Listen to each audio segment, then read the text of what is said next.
very seldom does technology fail me. In fact, I've told people the greatest inventions in my long lifetime have been technology when it works. I guess I've been on the air. My timers aren't working, so I'll probably talk for 10 minutes after the show's over. We only have 2 minutes left. But technology. Yeah, this is Worthen One. That's the name of the show. We're here every Monday through Friday at 2 o'clock on Channel 17, and we're here then again on Friday night at 7 o'clock. But that's, as my jazz-loving brother used to say, that's just the first verse. We are on TVSB's website. You go to the demand side, Worthen's the last show, they don't like me, and just go down the list of all those other shows, and then go to YouTube, and Worthen One-on-One's there, and right now I think they've got 10 shows. They're probably in the internet forever, as my granddaughter used to say, that you do know you'll be on the internet forever. And I said, well, what's the problem? She said, well, you'll be embarrassing your great-great-great-granddaughter as much as you do me. You know, kids. My name's Jim Worthen. As I said, we're here on several platforms, and we've probably done 400 shows over 25 years and 300 separate guests. And today, as part of those 400 shows are repeats, and I think this is probably the 4th or 5th show over the last 10 years I've done with Joe Armendariz. Is that accurate? Probably, yeah, at least. Well, I think I was telling my wife on the way over, this would be the 4th show in a row in 4 years. And you know how I know that? The reason I know that is because today happens to be our 4th anniversary, our wedding anniversary. We've done it on every anniversary? Well, no, but it's interesting because the night I met her, if you recall, it was after I did this show. Yeah. We had like a blind date at the Canary Hotel after this show. And and then the next year was probably, we did the show on about the same day. So it was our anniversary, and then coincidentally, this is our 4th wedding anniversary. And here I am on your show. And I use a nickname for her, the Saint. She's a saint to put up with you. She is. I was telling somebody that today. She is a saint. Excuse my appearance. As you know, it's a miracle I got here, Jim. I was in a 4-seat little airplane flying in here from Santa Maria. I thought, when I got into the plane, I told him, I said, I feel like Buddy Holly. And that's actually probably Richie Valens. That'd probably be more accurate. So that's a fun thing. Have you ever been in a plane that size? Yes. Oh man, that was like a really my first time. And I haven't enjoyed them. And I've been in a helicopter. Yeah, well, I've been in a helicopter. But the Lear jets are more my category. But I've been scared to death in a Lear jet in a storm, I'll tell you. Well, I don't like being in a 747 if given the choice. I'd rather not. Yeah. But you do what you got to do. I had to be here on time, so I couldn't miss Jim's show. Oh, well, that's good. In fact, Were you on time? In fact, you know what? It took me longer to get here from the airport than it took to get from Santa Maria to the airport. Yeah, it's traffic. Yeah. But I spend a lot of time in Seattle, and we don't know traffic here. Well, I do because I grew up in LA. Yeah, it's just craziness. Yeah.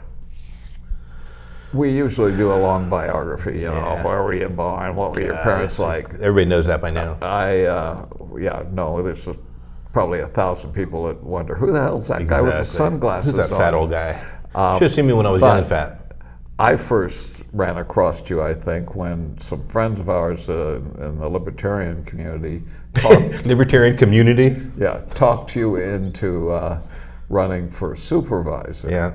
Because they just wanted somebody to be opposing the incumbent, and they didn't. And so you were the sacrificial lamb. I was, absolutely, and happy to do it. It was absolutely my pleasure to do that. You were I tell a lot of our candidates that I help recruit that you may not have a chance of winning, but you're going to further your philosophy. Well, everybody has a chance at winning, you know.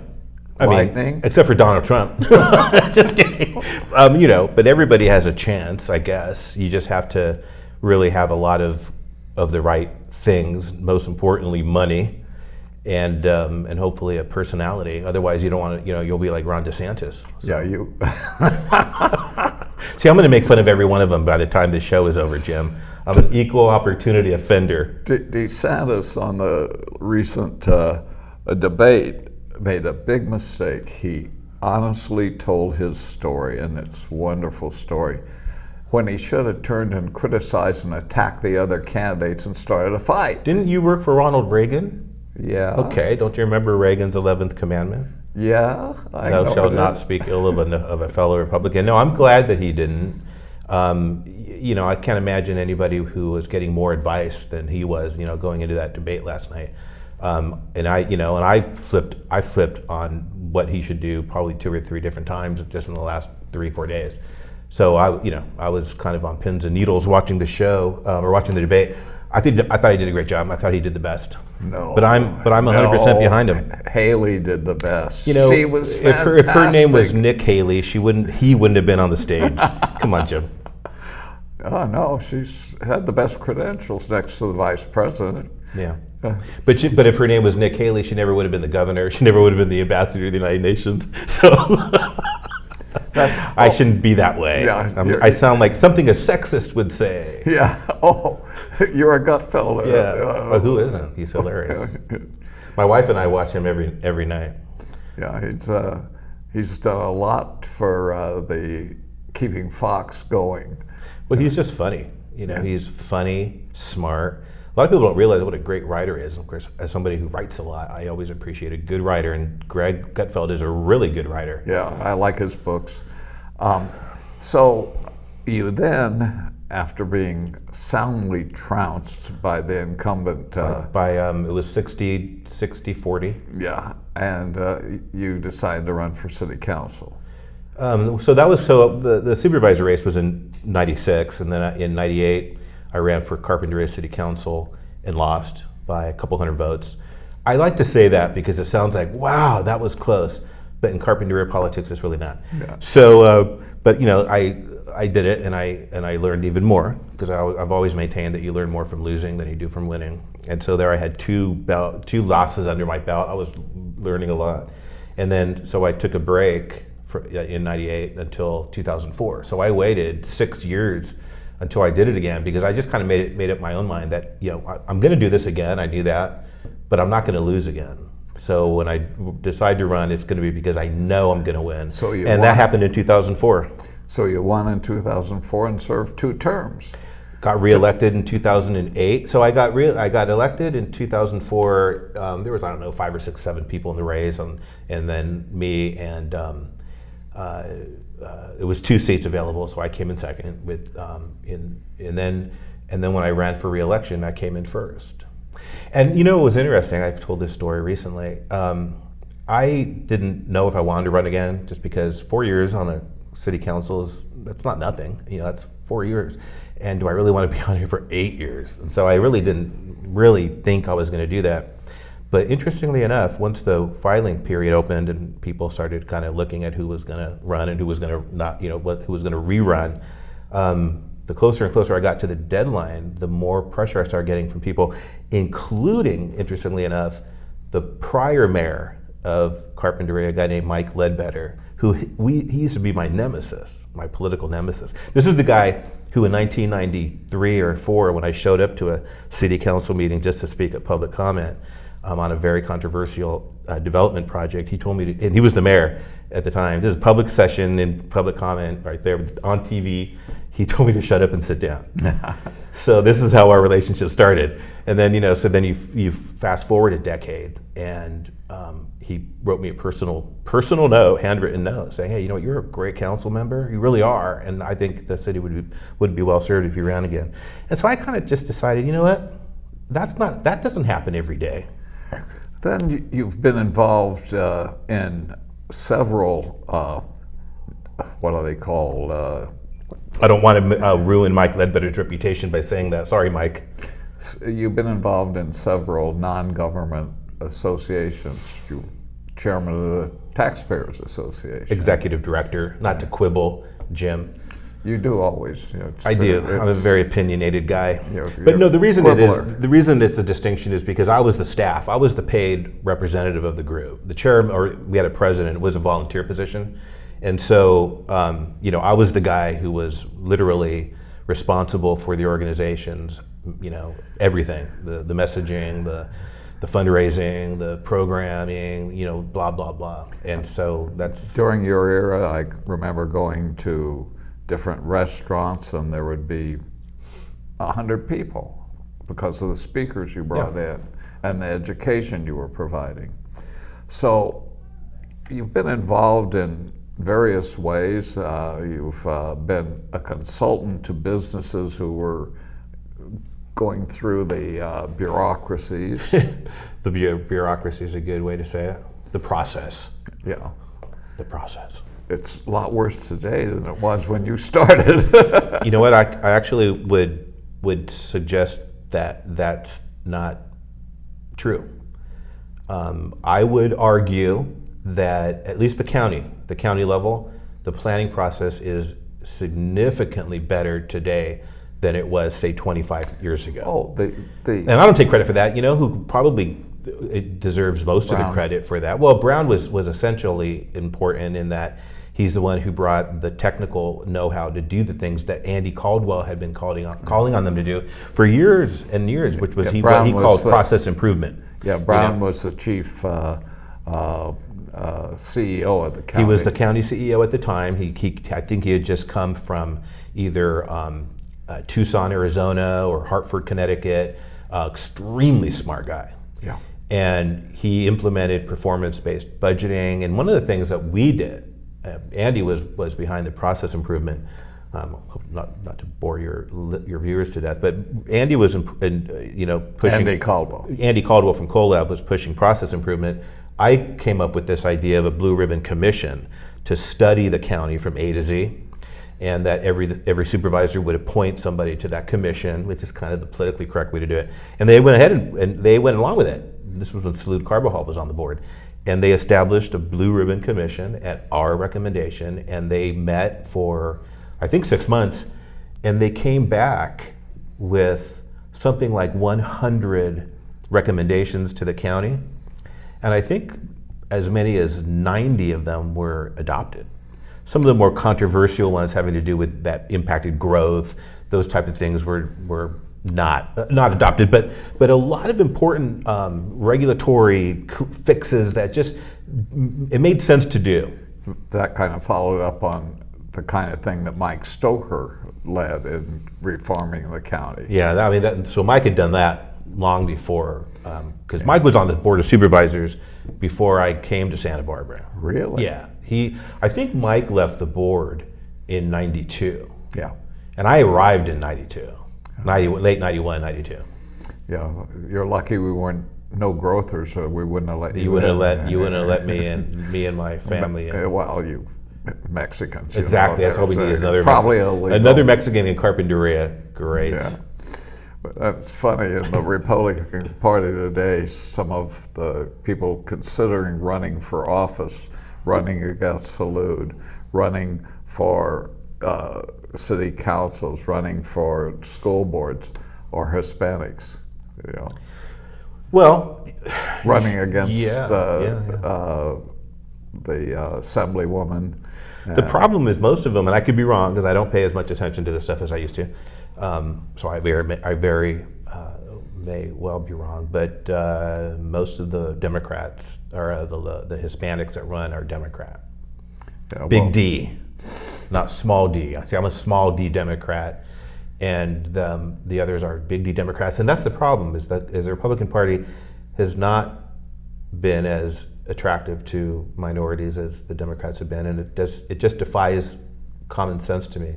Well, that was Ronald Reagan's great statement that the Hispanic population are Republican and they don't know it. But the biggest problem is the Republican Party doesn't know it. That was back in the 80s. Well, I think it's a messaging problem. Frankly, I've always thought it was a messaging problem.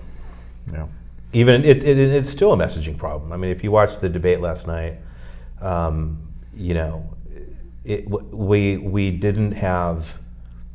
And I'm a big DeSantis fan. I mean, I really am. I support him 100%, and I'm, you know, whatever. But there's not anybody, in my opinion, in the Republican Party at the national level today who is talking about empowerment by virtue of more freedom, which would, of course, require lower taxes, you know, incentive-based economic policies that create more wealth for people, more prosperity. I disagree with you. I think almost every Republican is talking about those things.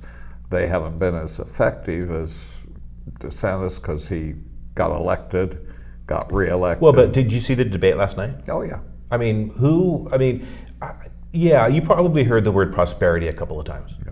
But you didn't have somebody like Jack Kemp up there for 2 hours talking about, you know, inner city reforms that lift up people out of poverty and things like that. Only because the racist who put on that debate didn't allow Senator Scott to have 2 hours. He's Jack Kemp. You know who I wish had been allowed to go on last night was Larry Elder. Larry's good. He talks about these issues in a very, very solid way. Yeah, well, Scott has not only talked about them, he's put legislation in, he's even got legislation passed. Yeah. I'm not a Tim Scott enthusiast, and the only reason he's too religious for well, you. not even that, Jim. Honestly, I'm not a big believer in senators for president. I don't think senators do anything that prepares them to be a chief executive. We found that out with John Kennedy. Well, but we found that out with Barack Obama.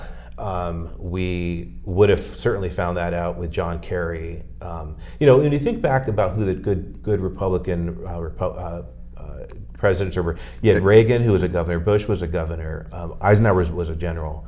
But, you know, Trump was a businessman, I would say a brander. DeSantis is a governor. I think and then even if you look beyond the Republicans and look at Democrats, I mean, Bill Clinton was a governor. Jimmy Carter was a governor. Franklin Delano Roosevelt was a governor. Well, you haven't named a successful Democrat except for Franklin Delano Roosevelt. I think Clinton was successful. Who? Bill Clinton. Don't get me wrong. There were a lot of girls. There were a lot of policies that he had. There were a lot of policies that Clinton had or supported that I didn't agree with at all. But all things being equal, if you go back and you look at 92 to 2000, if you look at the level of taxes, capital gains, certain issues of that, you know, that was Newt Gingrich. Well, twisting his tail. But to his credit, he went along. Yeah, he and did. You know, and he reformed welfare. Exactly. And so I mean, his treasurer supported a strong dollar. He had a strong dollar policy which kept commodity prices low, including oil. If you go back and you look at what the dollar price of a barrel of oil was when Clinton was president, it was about $12 a barrel. And when Reagan was president, it was about $8 to $10 a barrel. Right. And it was because of their strong dollar policy. Wow. So I think that was a big their thing. production of oil. There was as much production in the 70s and 80s as there is now. I mean, it's always been the case that the price of a commodity, particularly a money-sensitive commodity like gold and oil, the value of the dollar, because that's how it's traded in, is going to always determine the actual price of the commodity. People think it's supply and demand, and it's supply and demand to a certain extent. Like if we invade Kuwait, the supply and demand for maybe a few weeks will definitely, you know, move the price. If we have a 9/11 and there's a question of whether or not, you know, we're going to bomb Saudi Arabia, the dollar, you know, the cost of oil will go up by $20, but then it'll stabilize. If you look, not to bore your viewers, but if you chart the price of oil per barrel and the price of an ounce of gold, and you go back all the way to say 1972 to 2023, it's I mean, it's remarkably consistent. Yeah. Remarkably consistent. There's a few areas that it's not for a month or two because of some of these macro shock changes like 9/11 or the war in Iraq. But no, those two commodities are inextricably linked. And right now, they're both stable at the same level. Yeah. Oil's at about 84, No. and well, it was 2 days ago. 79. Brent now. was at 85. West Texas Intermediate was 80. That was just 2 or 3 days ago. And gold's right now at about $19 an ounce. Yeah, it's ranged from 1920 to 2010, and oil is pretty much stabilized in the high 70s and low 80s. Yeah. Anyway, So, anyways, but what those are we're all here important to things, talk Jim, about. But those are all important things that I would love for our party to. It's a little technical for the party to talk about those things, but I think the party could be doing a better job talking about empowering people. You've heard me say this for 20 years now. It's nothing new. Well, we don't disagree. Yeah. No, I know. We don't want to empower the bureaucracy and the government. I forget who it was. I think it was the governor of North Dakota in the debate who Burgum. took out his constitution and kept talking about the 10th Amendment. Yeah. And he quoted it, all power is reserved to the states and the people thereof. Yeah. So, okay, let's talk about cannabis. Uh-oh. Okay. I can remember when we were wanted to, in the structure of politics, it was to be illegal. It wasn't the government imposed that. People just were spooked. The media, the wacky weed, the movie. Reefer Madness. Yeah. But that was a long time ago. Yeah, and but that stuck For in sure. people's The minds. Just Say No by Nancy Reagan. And so we legalized it first for health reasons, and then in California, 6 years ago, we legalized it for recreational use. 2018. And 2016. yeah, and Colorado was ahead of us, and so it's now in common use. And you, in dealing with government and dealing with the process in other ways, have become, I think, I read your literature and everything, you've kind of become the expert in helping the process of legalized cannabis growers and retailers. So tell us exactly where the cannabis business is today, both in retail and in growing. Well, Largely and then locally. Well, statewide, in California, we're in a recession. There's a cannabis industry recession. Prices are still very low. What's causing that? Well, to be honest with you, what's causing that mostly, I would argue that the symptom is low prices. The cause is high taxes and excessive regulation. So there's a taxation and a regulation burden on legal producers and retailers. So they're competing with and people they're who competing against a black market. I'm not supposed to say that word apparently. Illicit market that doesn't pay the taxes, doesn't abide by the regulations, and so they are able to. Why are you not supposed to say black Well, market? you know how it is, Jim. In this day and age, there's the word police. I used the word. I don't remember what I wrote. I wrote something and I used that term. And So one of my strategic partners said, we- we shouldn't use that word.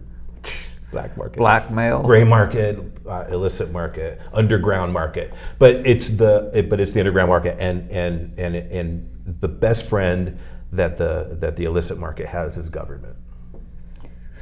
So give us an idea of a grower growing a legal product, putting in all of their money and water and cultivation. What kind of tax burden do they have, and what is the usually in government, people don't really understand this, the biggest burden is the cost of regulations on them. So where does that stand right now? If I have a well, so in cultivation, you have the big problem. In addition to all of the other regulatory rules that you have to abide by and be compliant in, and that's expensive. You have to make, right? That to comply, you have to have people who do things for you, and so there's a regulatory cottage industry out there that's existing, and I suppose part of it to a certain extent, because you have to hire people to help you navigate the government and all that kind of thing. But on the cultivation side here in Santa Barbara County, you've got the gross receipts tax. So you have to pay a tax on, how much you're selling, and you have to maintain that, and you have to make sure you report on time. And this county just did something in the last few months that I thought was rather draconian. We were able to get it scaled back a little bit, where it was the fact, it used to be that you would pay your gross receipts tax quarterly, and you still do, and it would be due, say, like on, let's say, October 1st. You would have 30 days to get the tax filed and paid, and then after 30 days, if you didn't pay, you would be late, and then you would accrue a penalty and accrue interest, just like you normally do, whether it's property taxes or whatever. And you could potentially drag that out quite a bit, and and sustain the interest impacts and that kind of thing. Easier than borrowing from a bank, which you couldn't do. You borrow from the county. There's all kinds of regulatory problems too that make it difficult to get access banking. But then they changed it. They changed the ordinance about 2 months ago, so that if 2 months ago. Yeah, about 2 months ago. You swallow those words. Where if the tax is due on the 1st and it's delinquent on the 30th, if you didn't pay it by then, you were literally out of business. You couldn't get... You lost your license. Yeah, you couldn't renew your license, and there's like literally a death penalty situation for being 30 days late on it might be 45 days late. If somebody's watching this, they're going to correct me, I guess. But it doesn't matter because it's too draconian. I mean, what business do you know that has, if they don't pay their taxes in 30 or 45 days, they're put out of business? That's just ridiculous. Yeah. So that's just an example of the double standard that we impose on cannabis, because people like to pretend that somehow, you should just be grateful that it's legal. And so, you have to be treated differently because, it probably shouldn't be legal in the first place, so shut up. And, that's just such a wrong-headed approach, because for one thing, if we've learned anything, and speaking of Republicans, I don't remember the quote, I should probably commit it to memory because it's really good, but Abraham Lincoln had a really great quote about prohibition. And the gist of it, of course, is that prohibition doesn't work. It doesn't matter what you're trying to prohibit. People, if they want to do it or they want to use it, they're going to. And you're going to create an underground economy and an underground market for everything that people want to do. And if you make it illegal, it's not going to stop them. So, well, except sex. Exactly, right? It's like, right. So people don't use prostitutes because it's illegal. So you really do have to have a libertarian mindset. You know what I mean? To embrace these kinds of things. Because most people would just say, I don't know, I think that should be illegal. Thinking that if it is, people won't do it. Yeah. Well, libertarians say prostitution is cheaper than marriage. you pay her to leave, and you pay her to leave.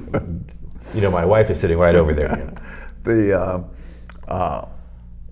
So right now, in California, and particularly in Santa Barbara County, we have a limitation, which we're exceeding, in acreage that can be planted. We're not exceeding it. We're performing far under it.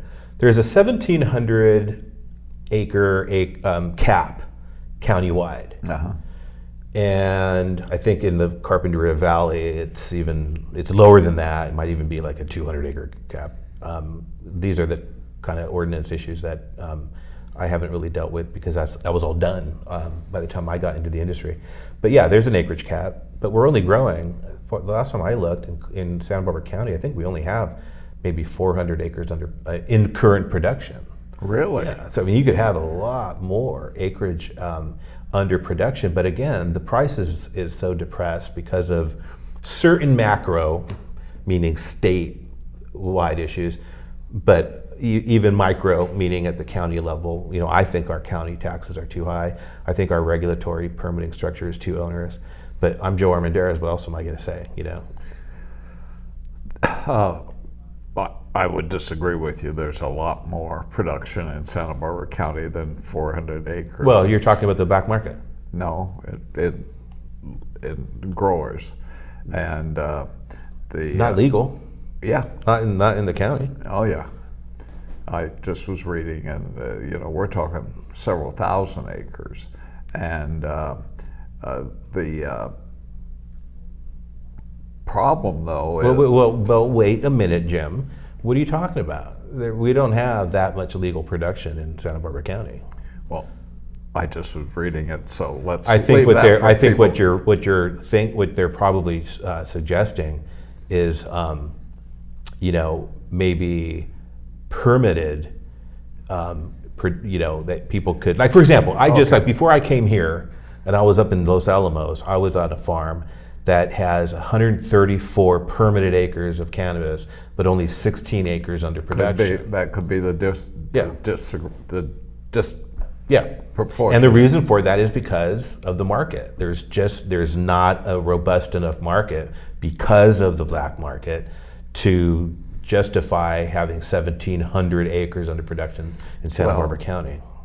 Somebody, and I don't know the name of the company, I do, but somebody who's growing the Carpinteria area and got into retail also has recently begun to challenge the federal laws by taking his excess and sending it to New Jersey. And I don't know what will happen, but it's... You know, it's interesting because that is something that a lot of legal, constitutional lawyers have been debating amongst themselves as to whether or not the Commerce Clause of the Constitution allows you to do that, even if it's federally illegal, but legal in different states. Because we have 37 states right now, cannabis is legal. Yeah. And another state comes online every election, it seems. And California could be the biggest grower. California would absolutely be the biggest exporter of cannabis if we had a federal legalization policy, because as Graham Farrar, our local cannabis champion, cheerleader, and he does a great job championing the plant, he likes to say, you know, champagne comes from Paris, tequila comes from Mexico, marijuana or cannabis comes from California. The people should understand the problem, and that is the cannabis is a what's called Item 4. Schedule 1. Schedule 1 It's drug. a Schedule 1 drug, thanks to Richard Nixon. Yeah, and so that old, very successful president that we had. Some people say he was successful. So he was, except for he didn't burn the tapes. His wage and price controls were a disaster. Yeah. He took us out of the Bretton Woods Agreement, which resulted in a floating dollar, which has caused inflation.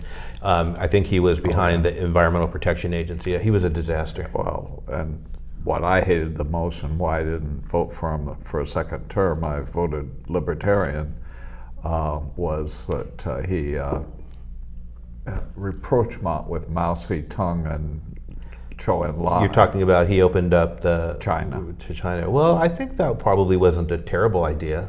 Well, except they were butchers. They would just less than 2 decades before had shot Marines in the back of the head in Korea.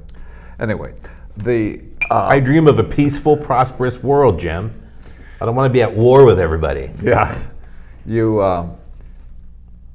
because of the scheduling of marijuana federally, you can't get a bank account. because the banks say, wait, we could lose our charter nationwide for giving somebody a cannabis company. You could technically, if a bank wanted to do that, they could hide behind that, but the industry has... No, they're too scared. Title companies. No, you can't get clear. No, you can't. We have several clients who are using conventional banking. Yeah, we even have clients who are using credit cards. Yeah. So the reason, Jim, is because... How are they doing well, that? Because they don't enforce the federal legalization law. Because when Obama was president, Eric Holder basically issued that memorandum to the district attorneys and the U.S. attorneys. And he said, we're not going to prosecute cannabis violations. And then when Trump came in, Jeff Sessions undid that. But then when Biden came in, they reinstated it. Not just Sessions. It was Jeff Sessions as Attorney General. It was called the Cole Memo, and he rescinded the Cole Memo. So the point I'm making is that you're right, Jen. I mean, technically you're right. You're not supposed to be able to access that because it is a Schedule 1. And by the way, that's another reason why you can't write off business expenses under IRS Code Section 280E, because it's a Schedule 1. But with the banking and other issues, they don't enforce those laws because there's no political will to do so, which is why it's preposterous that it's still federally illegal. Nobody thinks that they should be enforcing these laws. In the real estate business, I've been in it and in selling properties for cannabis, retail. The problem is, if you're dealing with the most reputable companies, First American Title, Chicago Title, they won't touch it, not because the title isn't good here, but because they don't want to. No, I get it. And that's their choice. Yeah. And that's certainly a choice that they can make, but it's a misguided choice in my view, because the odds of them being harassed by the federal government is almost zero. I mean, it really is. Yeah. It's No, almost it's zero. fear. Yeah, it's paranoia, and that's part of the whole, normalization effort on the industry's, part, is to just continue to normalize, reduce the stigma, and the way you do that is by playing by the rules, which is why they hire me, is to make sure that they understand what's the government affairs aspect of this. How are we going to make sure we're in compliance and we're not breaking the law, pushing the envelope? And so the more they do that and the more they professionalize as an industry, then the better off they're going to be, and the more a title company or a bank, whatever, is going to be. But no, there are still banks today. There are still banks today who will, and I just heard this happen to somebody a month ago maybe, where they were banking there and they had been banking there for 2 years. They knew that they were cannabis, and out of clear blue sky, they pulled it. So that was their prerogative to do. Many cannabis growers used credit unions because they were local. Right. But then the fear of the insurance, that's how the feds get to you, to get federal insurance for deposits. That's interstate. But think about the short-sightedness of this, because if you're out there on the public affairs side of cannabis, for example, let's say you're getting a dispensary permit on Santa Claus Lane, right? You're Joe Armendariz. Yeah, exactly. You're Joe Armendariz, and you're helping a client get their permit approved, in a neighborhood like Toro Canyon. People, and it doesn't matter whether it's there. It could be in Orchid. It could be in Oro Grande. One of the most common concerns you're going to hear from local neighbors is, "Oh my gosh, this is an all-cash business, and I'm worried that it's going to be robbed." Okay, well, first of all, it's not an all-cash business anymore. But even if it was, then isn't this a really good reason to legalize it so that people can put the money in the bank and you won't have $30,000 of cash sitting on the floor in the in the back room? Not that happened. Yeah, but 5 years ago, if you had a retail cannabis store, you better have round-the-clock armed guards. Yeah, and most cities require that. The county does. So that we permitted a beautiful dispensary on Santa Claus Lane. took it I all. think we have some pictures Yeah, of we had to it. go all the way to the Coastal Commission to get our coastal development permit, and you know, that was a really, really interesting process and an exciting one. And I think it's going to be a beautiful store. It's going to generate a lot of revenue, not only revenue for the county. That's it. Yeah, there it is. It's going to generate revenue to the county. It's going to create, you know, good paying jobs. It's going to, you know, part of their permit requirement, licensing requirement is an annual community benefit, a percentage of their gross receipts. So, you know, it's a highly regulated business and has 24-hour security. So it's something that I think as most people, you know, the more people learn about these things, the easier it is to get them approved. Take your glasses off. Why is that, Jim? I want people to see your eyes aren't dilated and that you're high. Exactly. I've fallen into this funny trap where whenever I come on your show or I go to like the collab dinner, I'm wearing my sunglasses. Like I'm a rapper. I have enough hip hop. I have enough trouble with my eyes that I struggle with sunglasses. But plus, it helps with these lights. These lights are so bright. Really? They are to me. They wouldn't let me wear my cowboy hat in here because they said that it would keep me from getting. I think you should be able to wear your cowboy hat. And you need a fan in here, Jim. Good grief. Michael, what's going on? They're going to think twice the next time they invite me. Yeah, don't invite Armendariz again. No. Hey, so what's the status federally to make this a product and a businesses across the country that doesn't have to worry about that rating and? Well, there's all kinds of different competing ideas on how you get to federal legalization. Some advocate you get there one piece of legislation at a time. For example, this year saw some activity at the Senate Banking Financial Services Committee where the chairman of the committee marked up a bill that had to do with banking that by implication was relevant to the industry. It is the hope that when they come back from recess, they're going to take up an actual safe banking bill that's going to make it so that it's unequivocally legal and no bank in the country could discriminate, and that's going to happen. I think that's going to happen probably this year. Hopefully, we're at the same time though, as you know, we're going to be moving into an election year in 2024, and the president it depends on how Biden wants to treat cannabis and whether or not he's going to want to support legalization as part of his platform. And if he is, then you might see legislation pass. Here's the interesting problem with cannabis legislation in Congress. I know what the speech he's going to give.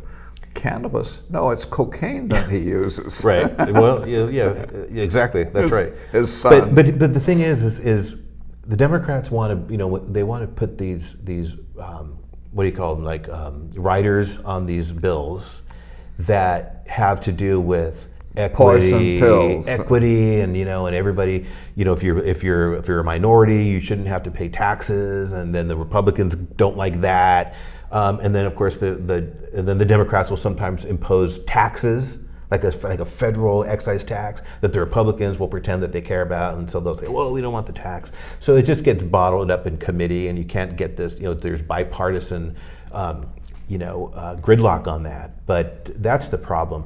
What Biden could do is he could deschedule it by executive order, and then see if the Congress did anything about it. I don't think they would.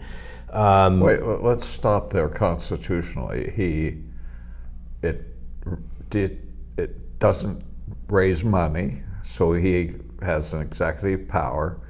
Where he's got into trouble is when he tries to forgive loans or spend money without the House of Representatives. Constitution. Well, let's face it, we live in the wild, wild west now when it comes to these executive orders, whether they're constitutional or not. But he could reschedule, he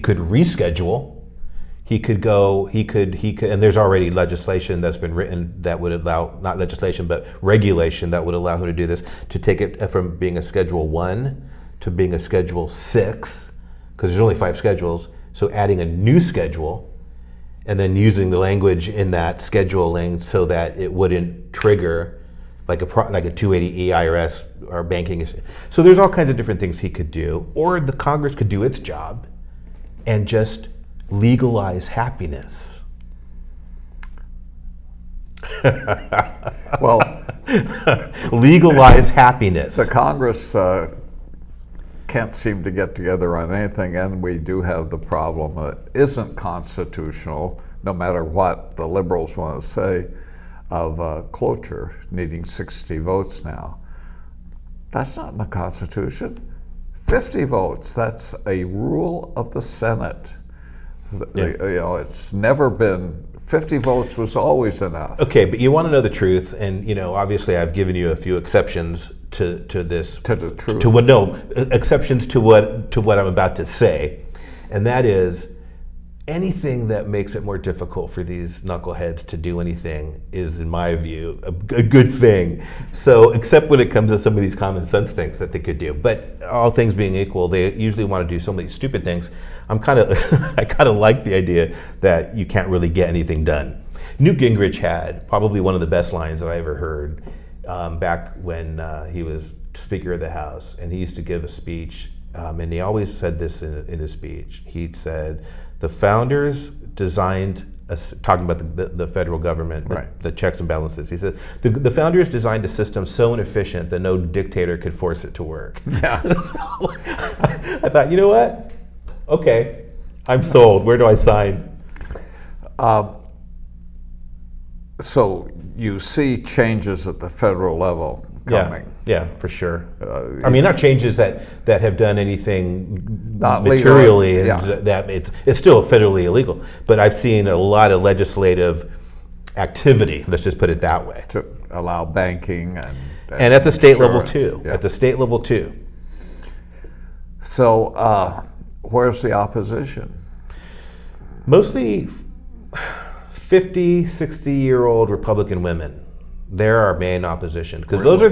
those are the Nancy Reagan disciples who grew up hearing her talk about just say no. No, I'm being flippant, admittedly, but it really is true.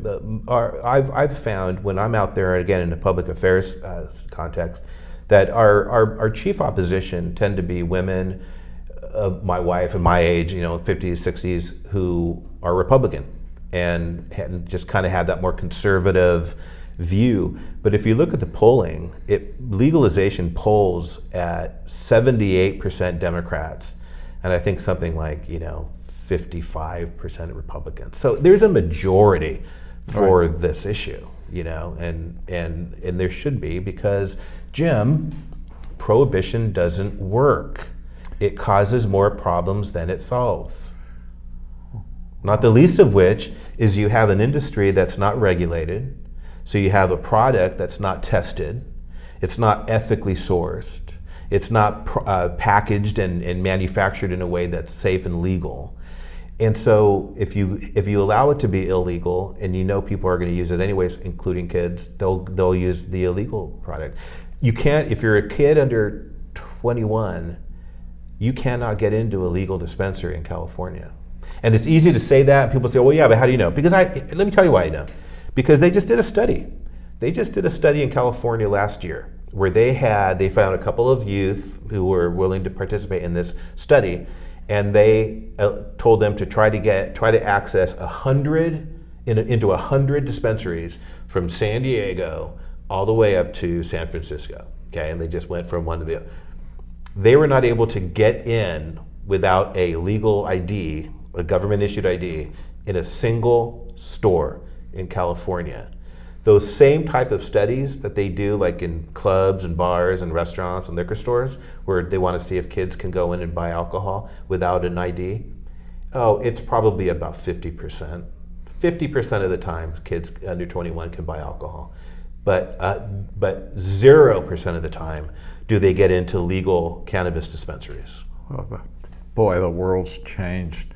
The way when I was young and wanted to go to a bar and knew girls under 21, they just went with me.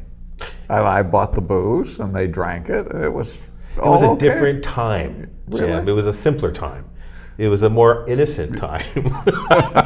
I wasn't innocent. Neither was I. Neither was I. Who the heck needs that? Huh? Who the heck needs that? Innocence. Well, that's another show for another time. Yeah. People under. Are we running out of time? Because I know that you sat there for like 15 minutes when the camera was rolling. How much time do we have left? Because we haven't even gotten into the most important part, which is my Red State articles.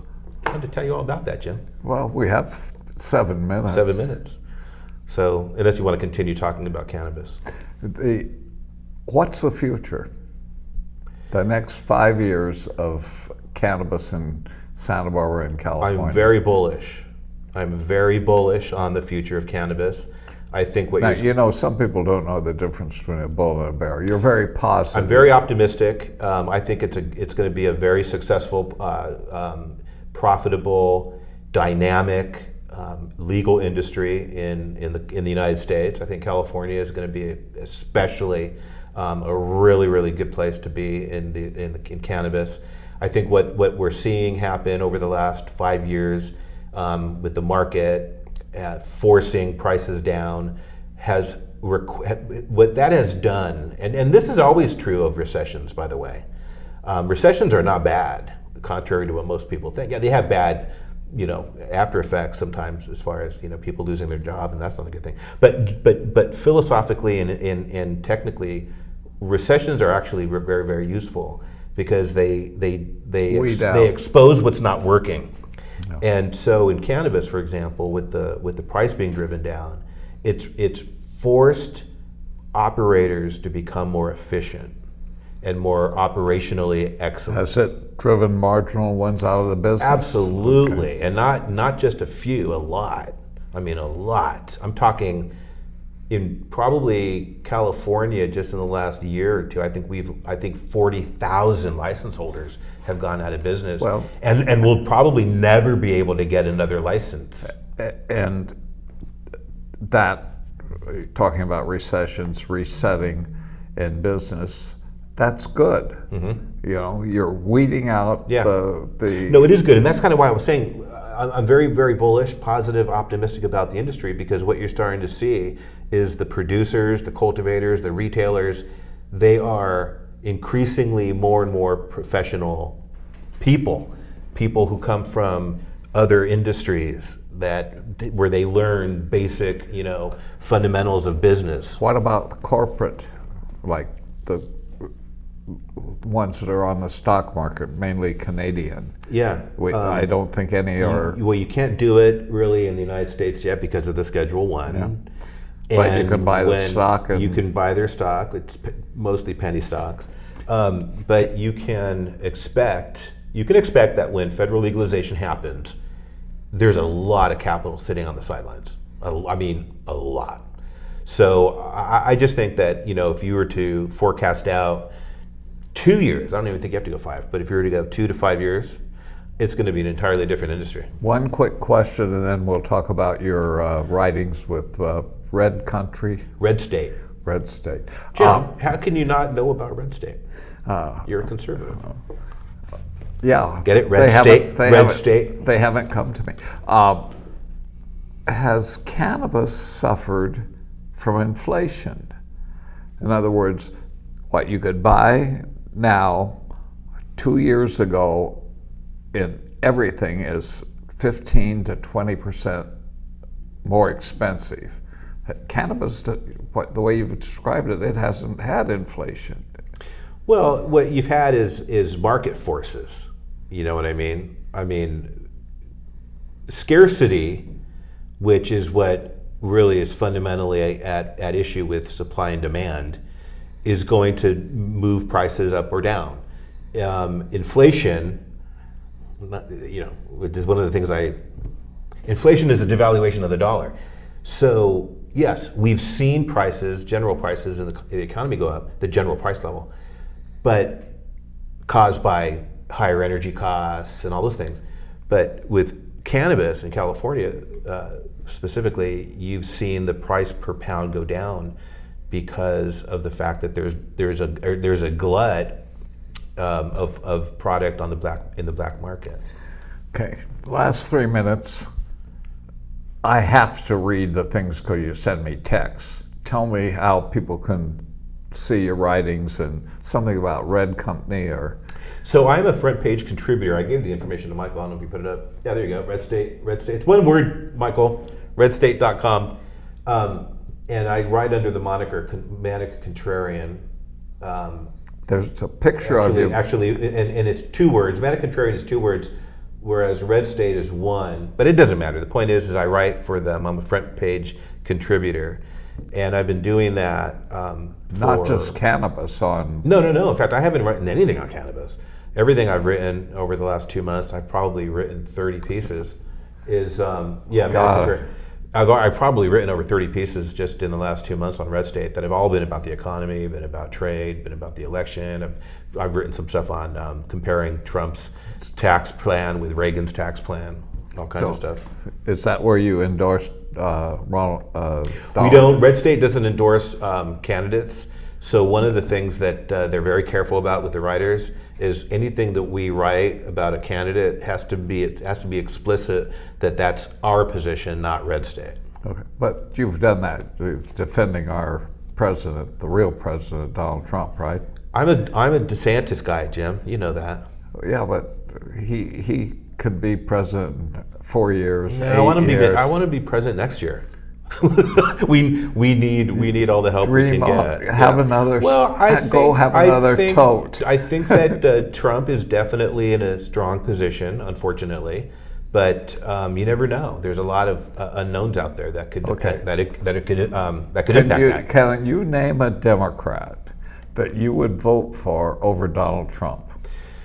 You know, honestly, no, truthfully.